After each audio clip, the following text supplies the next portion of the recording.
Hello, I'm Christine, and it's time for Stories I Ate This Month. Off the hook, but the phone never rang. Beast on the beats, no claws, no fangs. Hello! It is late mid-November, and it's time for the October stories I ate this month. I finished TV, I saw amazing films, and I read 3 books, 1 novella. Let's do this!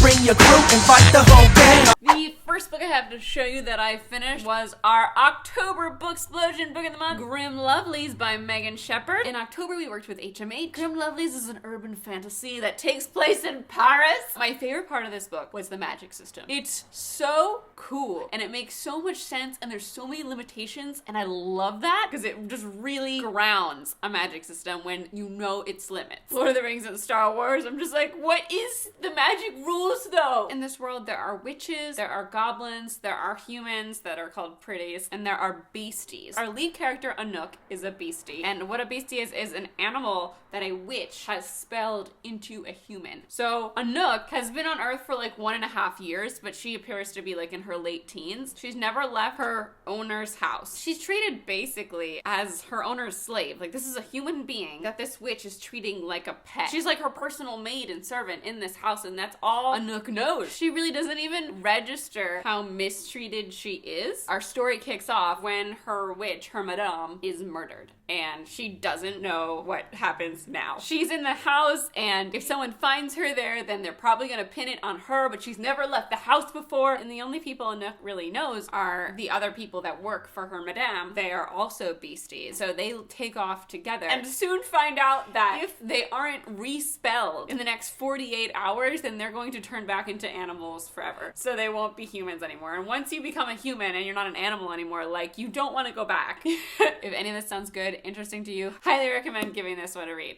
The next thing I finished this month was season 3 of Daredevil. Oh my God. Have y'all watched Daredevil yet? Have you? There are 3 seasons of Daredevil, and everyone always raves about the first season. The first season was really, really, really, really good. In every way. You know, the writing was fantastic, the fight choreography, the cinematography, the acting, everything is perfection. Second season, I love the second season as well, but people think that the second season wasn't as good as the first season. But then the third season, we all universally agree, was the most amazing yet. They brought in this new character, Bullseye, and they did him so well. I'm so forever impressed with the episodes that were centered around him. Sit down, watch Daredevil, and let yourself be blown away by how fabulous a job everyone in this filmmaking team has done. A+ to season 3. The next book I finished last month was The Dark Descent of Elizabeth Frankenstein by Kiersten White. This book was sent to me by Random House, so I'm working with this month. This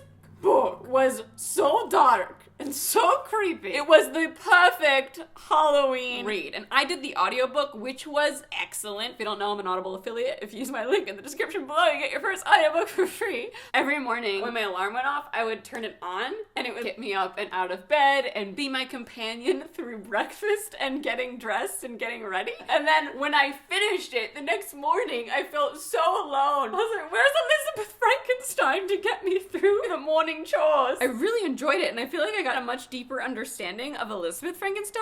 I don't know if Kiersten based her Elizabeth off of like what we already know about Elizabeth Frankenstein. I didn't even make the connection that Elizabeth Frankenstein was the Elizabeth Frankenstein that like I've seen people dress up as since I was a baby, like Frankenstein's wife or whatever. Halfway through the book, I was like, wait a minute, isn't Frankenstein's wife Elizabeth Frankenstein?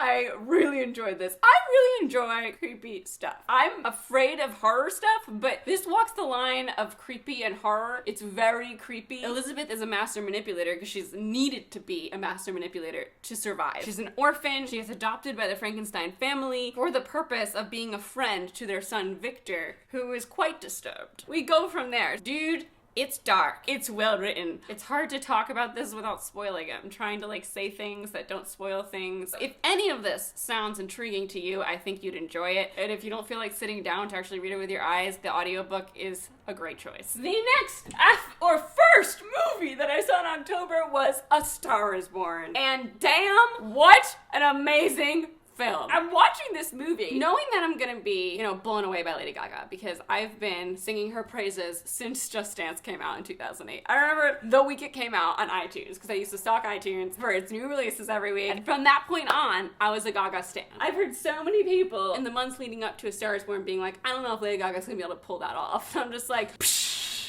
and then I hear that the studio didn't even think Lady Gaga was gonna pull this off, but Bradley Cooper had to fight for her. I bet they glad as heck he did now because she was amazing. Bradley obviously was amazing. Everyone else was amazing. John and I came out of this film being like, this is an Oscar film. It was so well directed. I'm also sitting there being like, wow, who directed this? I'm really enjoying the way everything's flowing and the style and all this. And then I find out at the end when the credits roll that it was Bradley Cooper. I was just like, Bradley directed it. It was really, really good. I'm giving it an A+. Everything was so Gaga, and knowing so much about Gaga because I've been stalking her for so long, I got so emotional watching this movie because some things are just all too real. Oh my god, I just realized I read 4 books this month. I forgot to include an absolutely remarkable thing, which I really enjoyed. I have a whole book talk about it, so I'm gonna make you check out the book talk to learn more. Links in the description below. The next movie I watched was The Hate You Give. I don't know why I haven't heard more people talking about this movie. It was so phenomenal. I can't accurately explain how moved I was by this film. You just have to see it. I cried so much. And you know I'm an easy cry, but like I don't usually sob through half the film, and I was. It starts off, and I'm not talking about like the beginning scene, but I'm talking about like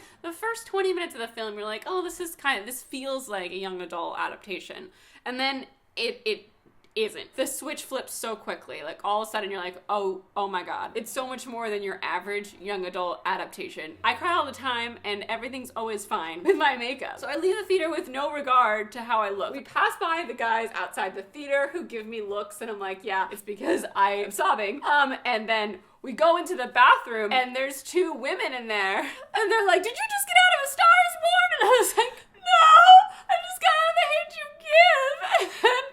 And they're like, oh my god, I looked like that after I got out of A Star Is Born. And I catch sight of myself in the mirror. And not only do I look like I was sobbing, but there are giant, I'm talking like giant, I've never had giant black blobs at the edges of my eyes that streamed down my face. It was like I drew them there for like a music video to look like I was crying, except they were just real. It was like Jenna Marbles in her video where she tests mascara because she wants the maniacal look where you've been hysterically crying and it runs down your face. That was the look I had. It was just phenomenal. Amanda is a fantastic actor, and they haven't really been given a role where they can shine until now. The movie is so good. So definitely make time to go see it. It gets an A+ from me. I finished Jack Ryan in October. The show starring Jim from The Office. This was a fun show. It was really well done and had a really great storyline, but at the same time there were these really cheesy moments where I'm like, of course we're setting this up so that Jack Ryan has to come in and save the day. And Jack Ryan made this big deal of being like, oh, I'm just an analyst. And then he comes out and he's like, poo. I'm just an analyst. I don't know how to do anything with army stuff. But it's like, we all know you were doing all the army stuff before this. Stop it, Jack Ryan. So I'm gonna give season 1 a B+. There were some really great episodes in there. Another thing that I finished in October was season 1 of The Man in High Castle. My BFF Katie just finished binging this entire series. She told me about it. And as soon as she told me the premise, I was like, damn, I have to watch that show. The premise is basically if the Nazis had won World War II and the entire eastern half of the United States is the greater Nazi area, and the West Coast is Japanese territory. It's a pretty grim show. Like, I can only watch one at a time, and it has this Black Mirror thing going on alongside it. Like, there's more to it than what we know, but I'm not sure what the more to it is. I mean, I know some stuff now after finishing the first season. I really want to watch more. I'm in season 2, and I got to the point where I had to take a break because I was having nightmares about the Nazis, and it was really freaking me out. It takes place in the 60s, so this new setup, this new country that has formed is settling into itself still. I'm gonna give season 1 an A- just because of how grim it is. If it didn't make me as sad as it did, I would probably rate it higher because it's really well done. The last book that I finished this month was What If It's Us by Becky Albertalli and Adam Silvera. Oh my god, I love this book. It was adorable. It's told from 2 points of view. There's Ben and Arthur. Ben is clearly written by Adam and Arthur is clearly written by Becky, and it is the perfect balance. I was all giggly and giddy. If y'all are a fan of contemporary rom-coms, you're gonna want to pick this one up. It gets an A+ for me. It's one of my favorites of the year.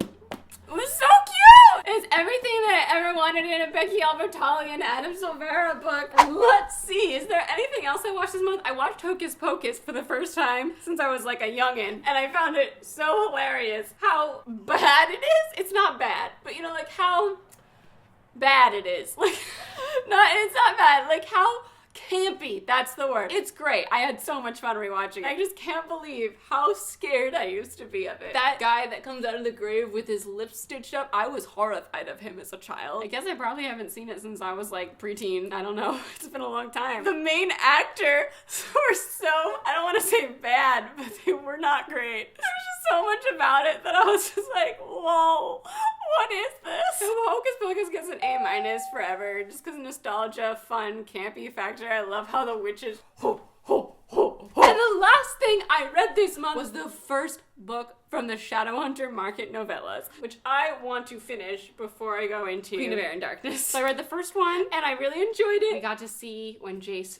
first meets the Lightwoods. So the first story there gets an A- from me. I'd love to hear what your favorite thing you devoured this month was, and or what you thought of any of the things I read and watched this month. I'm Christina. I make videos every Tuesday. Thank you so much for watching. My book, Again But Better, is available for pre-order now. The links are in the description. I'll see you next time. Goodbye!